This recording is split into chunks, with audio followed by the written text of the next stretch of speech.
Hello, hello, hello, everyone. How is everyone doing? Enjoying the volatility?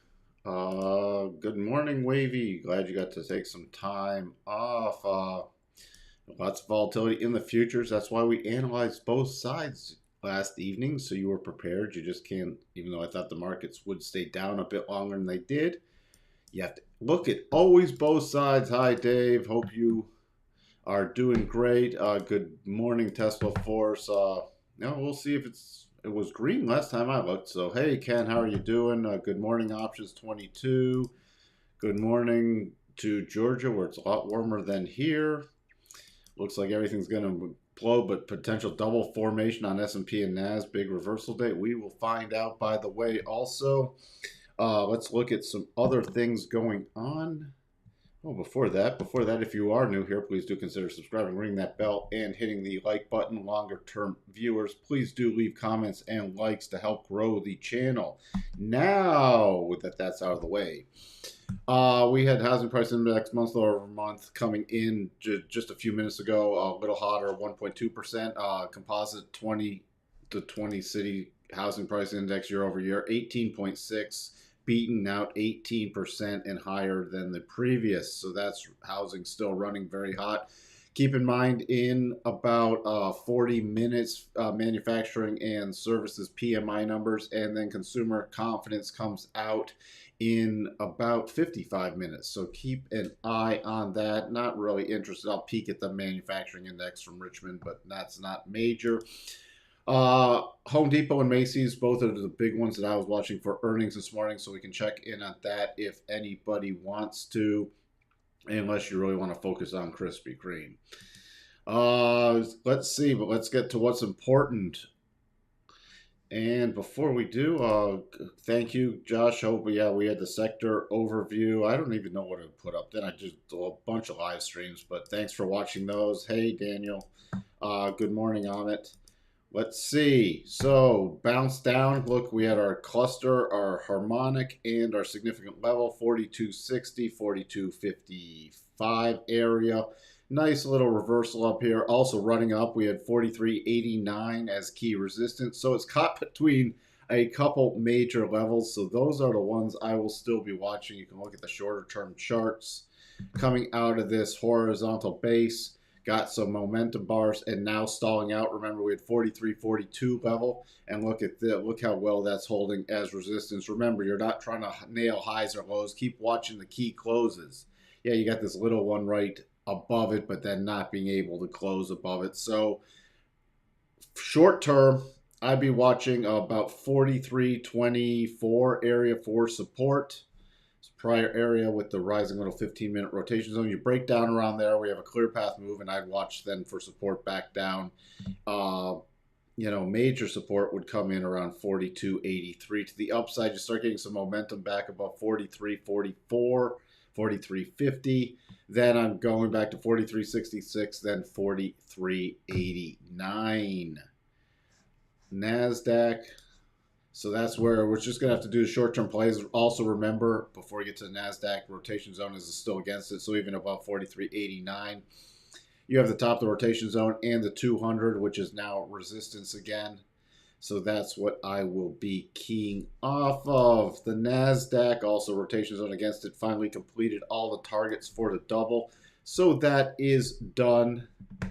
The NASDAQ is done, coming up again earlier, running up to this 4140 level, selling off, and then last night coming up, spiking above this what are sort of line at 13,891, but finding little short-term resistance at the 200. That's just minor. There's actually not a lot of stopping right here. So really, if you get above 13,950, I'm watching for a quick return to 14,000 and then 14,140 again.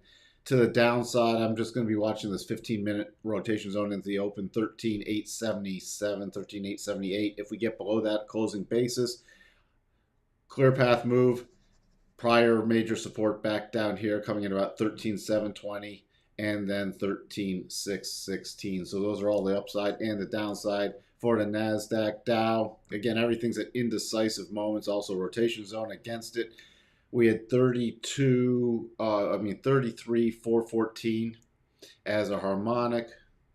Coming right down there, bouncing off it again, similar pattern, horizontal channel, finding support at the harmonic, and then some momentum bars up. This one is pretty easy. Also going in the open, 33, 846, 845 area. Below that, clear path move. First minor level support about 33, 690. More significant support, 33, 600. The upside, I'm just going to be watching 34,000, 34,002. Close above that. It's not really you got these hiccups in there. So we can't call it a clear path, but the next major area above that would be about 34, 137, then 34, 234. We're just going to be playing off the opening range today to see. I mean, we've tested lower, we've tested higher, and sitting back here sort of in neutral mode. So that's where we sit right now. Russell, again, try to get below the 62.5, still holding up. This double pattern is not technically invalidated. Key resistance for me is 2024. Then above there, I'll be watching 2050. Crude, strong. Again, coming a little back off, but staying above. You see the rotation back up. I'm going to be really watching where it closes today. By 91.50 triggers a buy, not only on percent B, but also a rotation.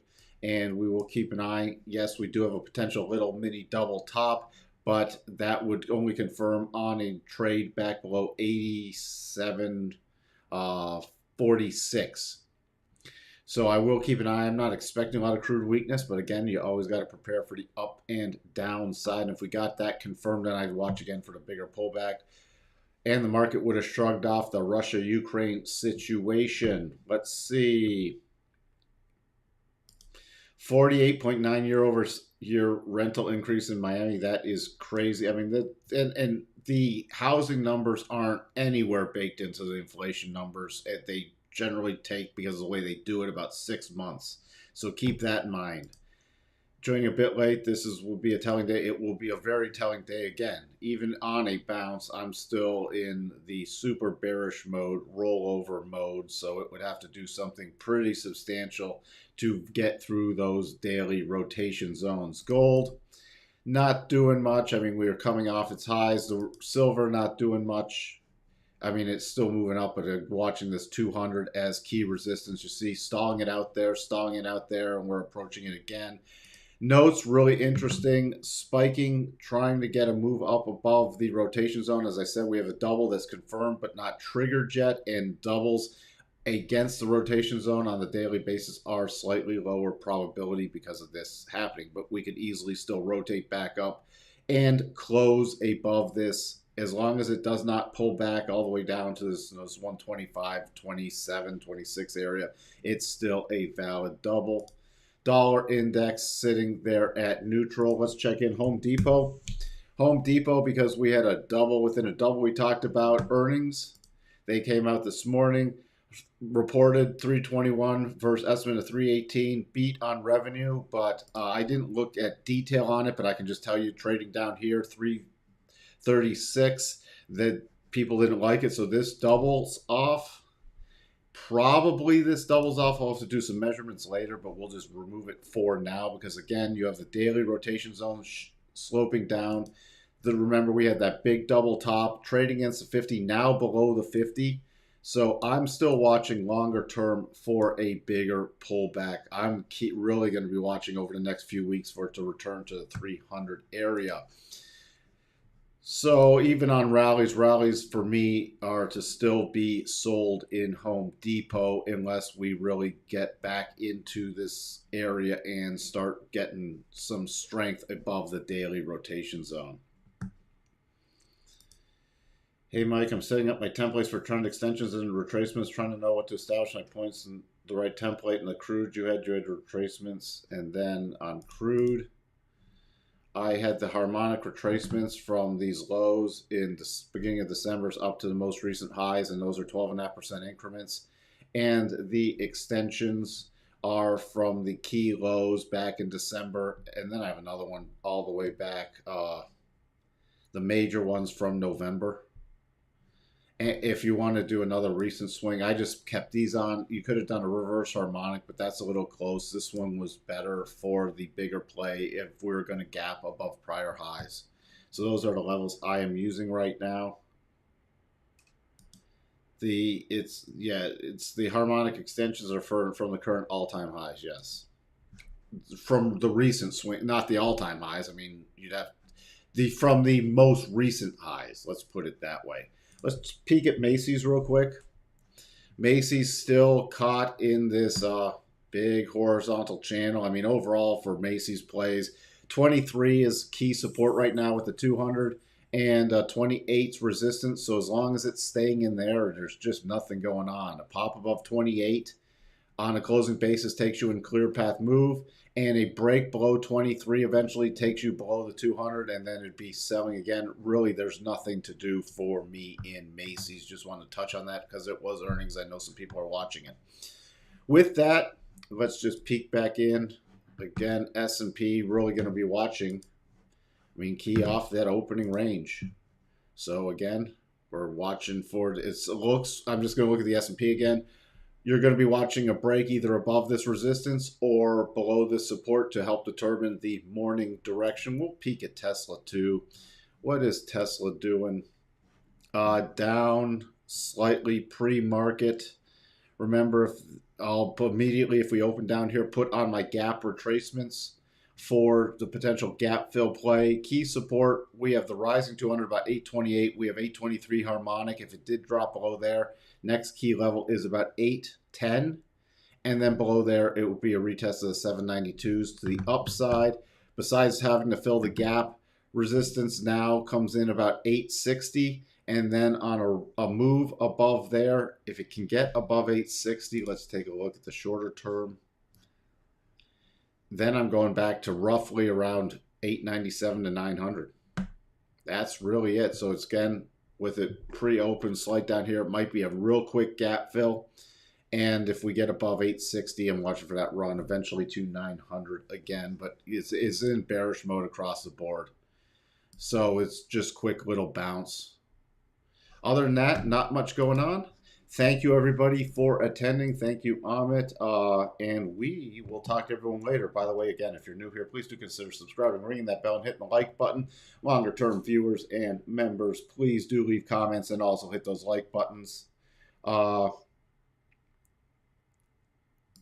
don't we do that later today, Amit? We'll do that later. I got to wrap up now and get ready for the open, if that's okay. You're welcome. Welcome, Sterling. You're welcome, Dave. Thanks, Tesla Force. Have a great day trading. We'll go through that this afternoon, Amit, okay? Talk to everyone later. Bye for now.